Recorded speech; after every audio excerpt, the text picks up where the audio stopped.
Hey everyone, Anthony Fantano here. Hope you're doing well. Let's talk about one of the best to ever do it, New York rapper and songwriter extraordinaire Yasiin Bey, aka, or formerly known as, Mos Def. This guy's a legend in my book, in many different books. Admire the guy, though I recently had a bit of an online tussle with him myself, as him and collaborator Talib Kweli didn't so much care, for my thoughts on their latest Black Star album. Regardless, with that being said, there was recently a kind of viral interview clip featuring Bey that was going across the internet. It was from this cutting room floor show where he was being pressed on Drake and whether or not Drake was in fact hip hop. In Bey's estimation, it was not necessarily a hard and aggressive no, but also not an enthusiastic yes. And he associated Drake's music more with shopping and commercialism and just, light entertainment. He was funny about it, a little tongue-in-cheek, not going so far as to be overly mean or dismissive of Drake and his music, or people who enjoy it, which even the person conducting the interview seemed to, but also simultaneously understood where Bey was coming from and sort of agreed. Like, is Drake hip-hop? Why are you doing this to me? I know. Drake is we're here pop. for truth. We're here for Drake truth. Drake is pop to me. In the sense that it's charting like pop music, popular music? In the sense, like, if I was in Target in Houston and I heard a Drake song, so it feels like a lot of his music is compatible with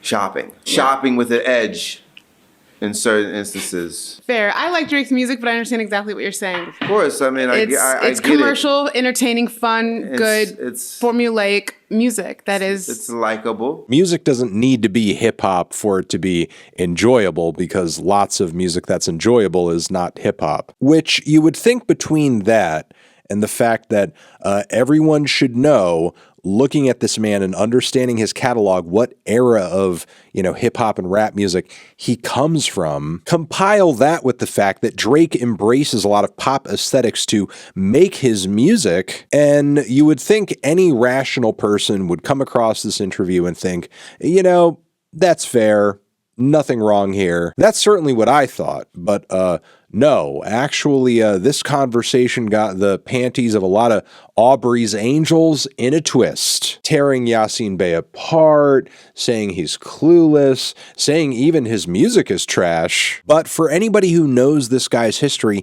he's had his moments in the spotlight, both in music and also in acting. And his hesitance with embracing the spotlight and, a more commercial path fully caused him to pretty much fall off the radar and abandon his career in entertainment. So I'm not surprised he would look at another rapper, especially a rapper like Drake, a bit skeptically, as he not just throws his hand in the commercial cookie jar, but his whole head. And look, this is not a new generation versus old generation thing, because I'm sure there are rap artists that, came up around the same time that Bey did, he would say the same thing about. But yeah, none of this seemed to matter as people were reacting very angrily to this clip, defending Drake as hip-hop. Drake himself even seemed to put up an Instagram story post that looked like it was a nod and a wink reaction to the whole statement. I think a lot of these reactions have gotten to Bey, because that interview happened a couple of weeks ago at this point, which is a year ago in internet time. But now, in a recent Instagram live, he is apologizing, waving the white flag, saying he didn't mean to do any harm or even bully Drake in the way that, maybe others have harshly criticized him in the past. Your original comment was correct. You are right, and you weren't even mean to the guy about it. I think Drake himself, if he were having a frank conversation with all of us about this topic, even he would admit he's not making music for the heads. In fact, he's actively going out of his way to not not do that and is more concerned with appealing to pop sensibilities than appealing to anything that anybody could traditionally categorize as hip-hop. Drake has actually had some tongue-in-cheek words for Yasiin Bey himself, because I guess while talking to Complex in promotion for that poetry book he dropped a little while back, he asked that his book be reviewed by some of the baddest babes on Instagram, not so much the head of the Mos Def fan club. So obviously Bey for Drake represents some kind of snootiness in hip-hop, or just a leg within the genre he has no interest in appealing to, he knows he's not going to appeal to. So given that this is the attitude, respectively, of Bey and Drake, why is anyone sorry? Why is anyone apologizing? I mean, it's cool that Bey is trying to be the bigger man and everything here, but, like, really, we're just being honest about the music we're hearing, the music we're making, and who it's likely to appeal to. Which, again, should be fair game to point out, but also fair game for Drake to do. Because anybody who's followed that man's career for years knows that he has gotten the short end of the stick in a lot of ways by not, living up to expectations that as a hip-hop artist he be macho or rap about a certain thing or not rap about other certain things. A lot of these criticisms were toxic and shallow, and if Drake had adhered to them at the time, they would have just limited his creativity. Obviously, that's not good. So considering all of that, I'm not really surprised we've reached a point where Drake has no interest whatsoever in catering to the types of people who might want him to be a little more hip-hop. But in the process of doing that and also chasing the music industry carrot, I feel like Aubrey has kind of thrown the baby out with the bathwater. And sure, while today he does represent hip-hop aesthetically in some ways, in terms of ethos and overall spirit, I don't know if he could have strayed further from God's light. There used to be things that people referred to as the main pillars or key tenets of hip-hop, very little of which see representation in Drake's music and a lot of the mainstream rap of today. Now, granted, some of these things were maybe going to be phased out at some point anyway because they were kind of a product of their time or just are not as popular today as they were in the 80s. But certainly there are other pillars that have withstood the test of time and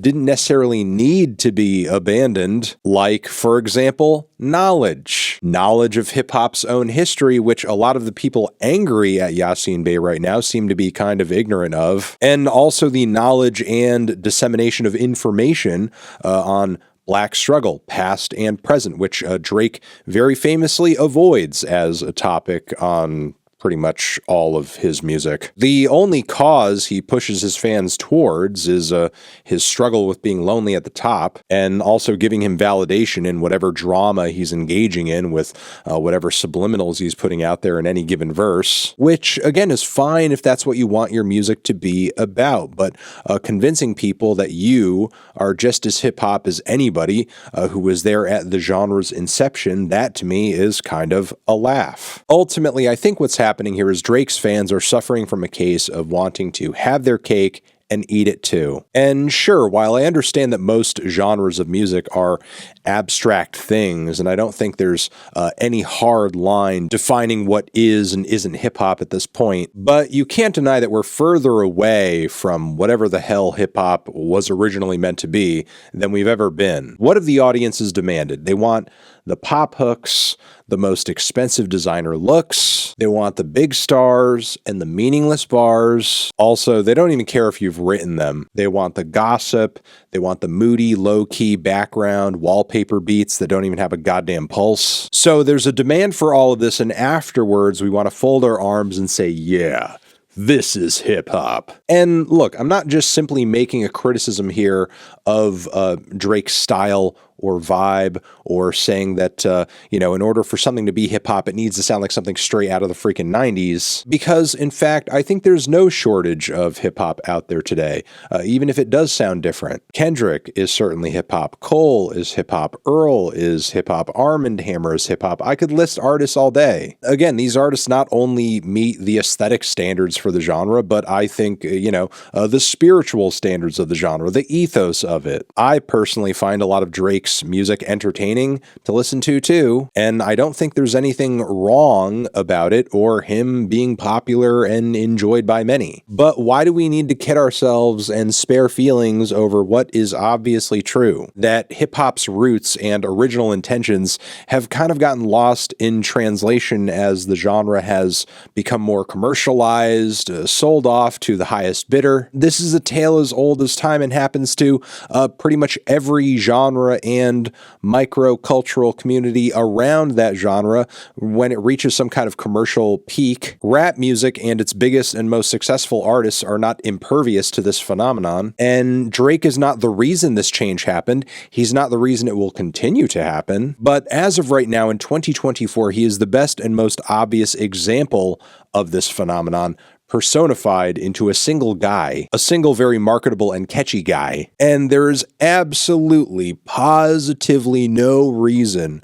for Bey to apologize for pointing that out and being fucking real about it, especially since, at the time, he was showing a bit of humor. So can we please just let this man live and be correct? You heard it from me, the least hip-hop guy on the fucking planet. Over here next to my head is another video that you can check out. Hit that up, or a link to subscribe to the channel.